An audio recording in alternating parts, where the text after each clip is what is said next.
오늘 하나님 말씀은 창세기 12장 1절에서 9절입니다. 창세기 12장 1절에서 9절은 구약성경 15페이지에 있습니다. 오늘 말씀의 제목은 구속의 은혜입니다. 구속의 은혜.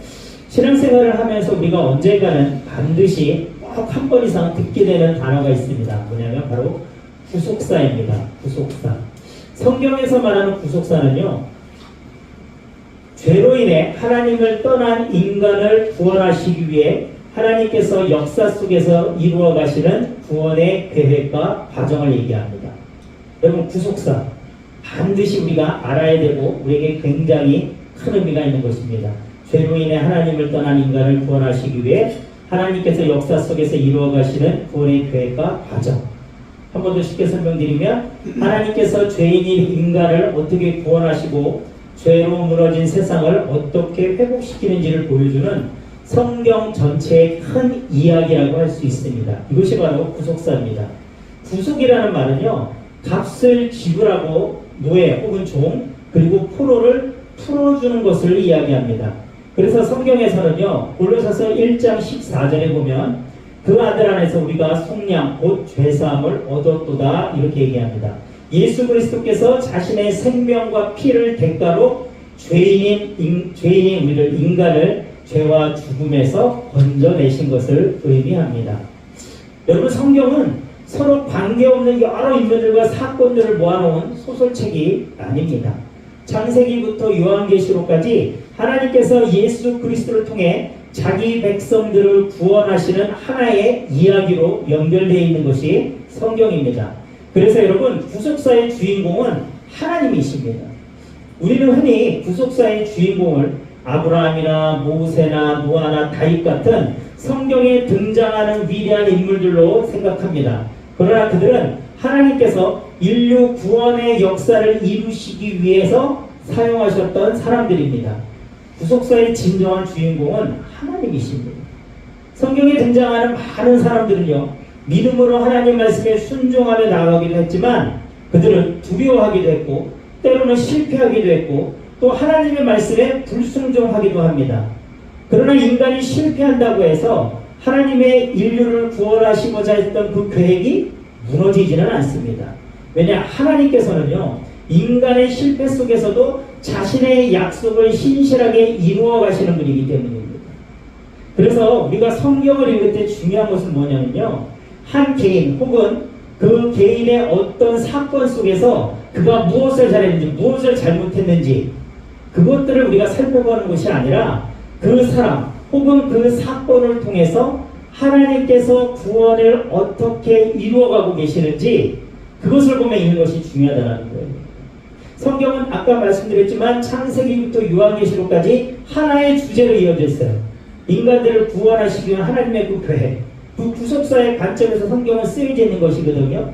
그런데 우리가 성경을 읽을 때, 야, 다윗이 이런 일을 했구나, 솔로몬이 이런 일을 했구나, 그 사건에만 독립적으로 봐서 왜 이렇게 했을까, 이 사람이 이랬네, 이것을 보는 것이 아니라 큰 틀로 봐야 된다는 거예요.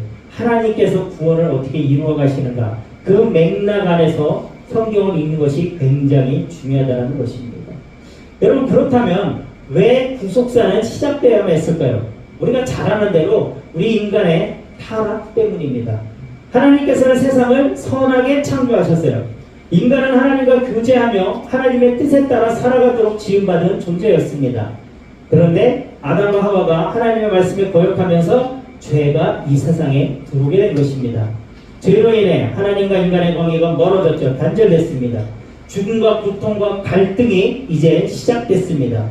그런데 하나님께서는요, 그렇게 범죄한 인간을, 아담과 하와를 그냥 그렇게 버려두지 않으셨다는 것입니다. 창세기 3장 15절 우리 같이 읽어볼까요?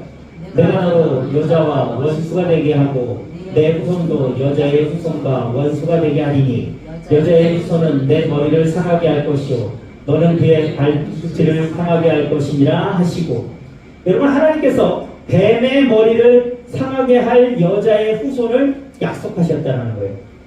여러분, 이 말씀을요, 원시복음이라고 합니다. 여러분, 원시복음이라고 한번 들어보셨나요? 원시복음, 이게 뭐냐면 성경에 가장 먼저 나타난 복음의 약속이라는 거예요. 성경에 가장 먼저 나타난 하나님의 약속, 복음의 약속입니다. 장차 한 분이 오셔서 사탄의 권세를 깨뜨리고 죄인을 구원하실 것을 약속하신 말씀입니다.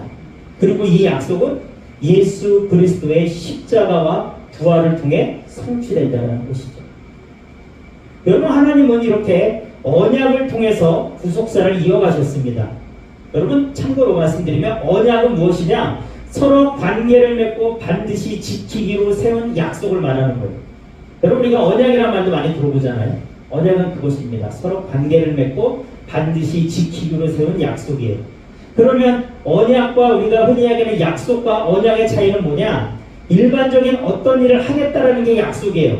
그런데 언약은 단순히 한 가지 행동을 약속하는 것을 넘어서 서로 어떤 관계를 가지고 살아갈지를 결정하는 것이 언약입니다. 자, 쉽게 예를 들어보면 우리 내일 만나자, 이거는 약속이에요. 그런데 두 사람이 결혼해서 평생 부부로 살아가겠다고 맺는 것은 언약에 가깝다는 것입니다. 여러분, 그래서 성경 전체를 관통하는 언약은요, 크게 7가지 언약으로 나누어집니다. 자, 첫 번째 언약은 뭐냐면요, 창조 언약입니다. 인류의 대표인 아담에게 하나님의 형상으로 세상을 다스릴 사명을 주신 것입니다. 아담의 불순종으로 인해서 이 언약은 파괴됐지만 예수님께서 마지막 아담으로 오셔서 온전히 순종하심으로 인해서 이 창조 언약은, 세상을 다스릴 사명을 주신 창조 언약은 다시 회복됩니다. 두 번째 언약은 아담 언약입니다. 범죄 직후 여자의 후손이 뱀의 머리를 상하게 할 것이라는 최초의 은혜로운 약속, 아까 말씀드렸던 원시복음을 얘기합니다. 예수님의 십자가의 승리와 구속 사역을 원초적으로 예표하는 것이 아담 언약입니다. 두 번째 언약은 뭐냐면 노아 언약입니다. 무지개를 언약의 표징으로 삼았지만 하나님께서 다시는 세상을 물로 멸망시키지 않겠다라는 어떤 보존의 약속을 하신 것입니다. 여러분, 이것은요, 구속사가 이제는 중단 없이 전개될 수 있는 역사적인 무대와 자연적인 질서를 보장하신 것입니다. 자, 네 번째 언약은요, 아브라함의 언약입니다. 자손의 번성, 약속의 땅, 그리고 열방이 복을 얻을 것이라는 무조건적인 약속을 얘기합니다. 오늘 우리가 읽었던 창세기 12장 2절과 3절에 나오는 언약을 얘기합니다. 예수님을 통해서 유대인뿐 아니라 모든 민족이 구원의 복을 받게 된다는 것을 예언하신 언약이 아브라함의 언약입니다. 다섯 번째는요, 모세 언약입니다. 율법과 성막, 제사 제도를 통해서 이스라엘을 거룩한 제사장의 나라로 구별하신 것입니다. 또한 율법의 정죄 기능을 통해서 인간의 한계를 깨닫게 합니다. 예수 그리스도의 궁극적인, 예수님이 다시 오실 것을, 예수님의 십자가의 대속을 갈망하게 하는 길잡이 역할을 하는 것이 모세 언약입니다. 여러분, 우리가 모세 언약을 통해서 우리가 얼마나 나약한 존재인지, 우리 스스로는 우리가 절대 우리를 구원할 수 없는 존재라는 것을 우리는 깨닫게 하는 것이죠. 그래서 예수님의 십자가에 다시 오실 예수님을 우리가 갈망하게 되는 것입니다. 자, 여섯 번째는 다윗의 언약입니다. 다윗의 후손을 통한 왕위가 영원히 견고할 것을 약속하신 것입니다. 만왕의 왕이신 메시아 예수 그리스도의 영원한 하나님 나라 통치로 결정에 이루게 되는 것이 다윗 언약입니다. 마지막 일곱 번째는 새 언약입니다. 모세 언약의 한계를 극복하고 돌판이 아닌 우리 마음속에 율법을 기록합니다. 성령님의 내주를 약속하신 것이 새 언약입니다. 예수 그리스도의 십자가의 피로 세워진 죄사함과 완전한 구원을 가져오게 하는 은혜 언약의 최종적인 성취가 바로 이 새 언약입니다. 여러분, 그래서 신천지가 이 새 언약을 가지고 사람들을 유혹하지 않습니까? 여러분, 이 7가지 언약을 통해 우리는 구속사의 중심은 예수 그리스도이심을 알 수 있습니다.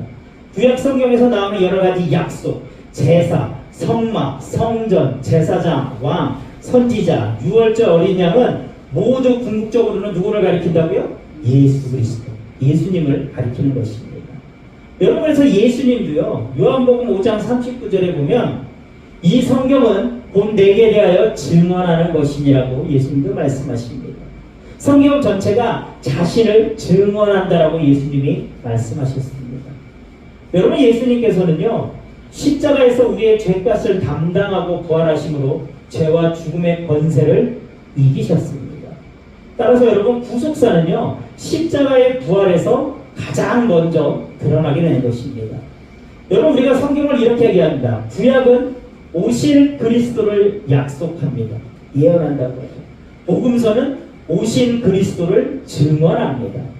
그리고 사도행전과 서신서는요, 그리스도의 구원이 교회를 통해 전파되는 과정을 우리에게 보여줍니다. 그리고 요한계시록은 다시 오실 그리스도께서 구원을 완성하실 것을 보여주는 것이 요한계시록입니다. 여러분, 구속사는 예수님의 재림과 그래서 새 창조에서 완성되는 것입니다.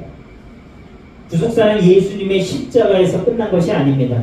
십자가의 구원은 결정적으로 여러분 이루어졌지만 그 구원의 완전한 성취는 예수님의 재림 때 여러분 다시 나타나는 것입니다.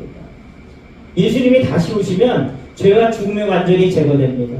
하나님의 백성은 새하늘과 새 땅에서 하나님과 영원히 살게 되는 것입니다. 여러분, 이것이 구속사의 완성입니다. 여러분, 그렇다면 오늘을 살고 있는 우리는 이제 어떻게 살아야겠습니까? 우리는 복을 받은 사람으로서 여러분 복의 통로로 살아야 합니다. 아브라함의 부르심과 약속은 오늘날 교회와 성도의 사명으로 이어져 있습니다. 예수 그리스도 안에서 구원의 복을 받은 사람은 그 복을 자기 안에만 간직해서는 안 됩니다. 하나님께서 아브라함에게 너는 복이 될지라라고 말씀하신 것처럼 여러분, 우리 그리스도인들은요, 세상 가운데서 하나님의 복을 전하는 사람으로 살아야 합니다. 우리의 사명은 우리가 받은 복음을 가족과 이웃과 다른 세대와 모든 민족에게 전하는 것이 저와 여러분들의 사명임을 믿습니다. 여러분, 예수님께서 마태복음 28장 19절과 20절에 이렇게 말씀하십니다. 우리 같이 읽어보겠습니다. 그러므로 너희는 가서 모든 민족을 제자로 삼아 아버지와 아들과 성령의 이름으로 세례를 베풀고. 여러분, 예수님이 저희들에게 이렇게 명령하신 것입니다. 너희는 가서 모든 민족을 제자로 삼아. 여러분, 그리고 교회는요, 세상과 분리되어 구원의 복을 혼자 누리는 공동체가 절대 아닙니다. 오히려 여러분, 교회는요, 하나님께 받은 은혜를 세상에 전하는 것이고요, 예수 그리스도를 알지 못하는 사람들에게 복음을 전해야 합니다. 어려움을 겪는 이웃을 사랑으로 섬기는 공동체가 여러분 교회입니다. 야, 세상은 우리 안에서 우리끼리만 그냥 잘 지내자, 우리끼리만 하나님께 기도하고 우리끼리만 많은 복을 누리자가 절대 아닙니다. 여러분, 오히려 우리는 세상을 전해야 되고 세상에 향해 나가야 되고 세상을 섬겨야 하는 것이 우리 교회임을 잊지 마십시오. 여러분, 마지막으로 예수님은요, 반드시 다시 오심을 잊지 마시기 바랍니다. 여러분, 예수님 반드시 다시 오십니다. 여러분, 그 사실을 잊지 않는다면 우리의 삶은요, 그 방향이 분명히 하나님께 고정될 수밖에 없습니다. 여러분, 다시 오실 예수님을 바라보며 사는 사람과 그렇지 않은 사람은 같은 교회를 다니고 같은 신앙생활을 한다고 해도 삶의 모습은 완전히 다릅니다. 여러분, 주님 언제 오실지 모릅니다. 예수님 분명히 다시 오시기 때문에 우리는 깨어 있어야 되는 것입니다.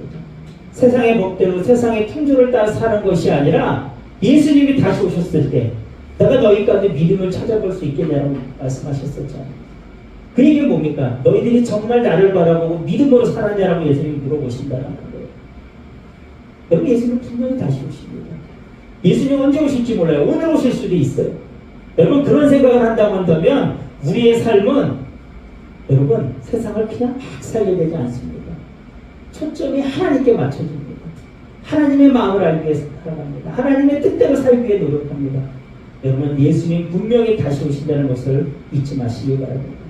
오늘 본문은 아브라함이 하나님의 말씀을 따라 길을 따랐던 것처럼 우리도 하나님의 부르신 자리에서 믿음으로 순종하며 나아가시기 바랍니다. 우리를 부르시는 하나님을 신뢰하며 한 걸음 한 걸음 나아가시기를 주님의 이름으로 축원합니다. 우리 찬양하고 같이 기도하도록 하겠습니다.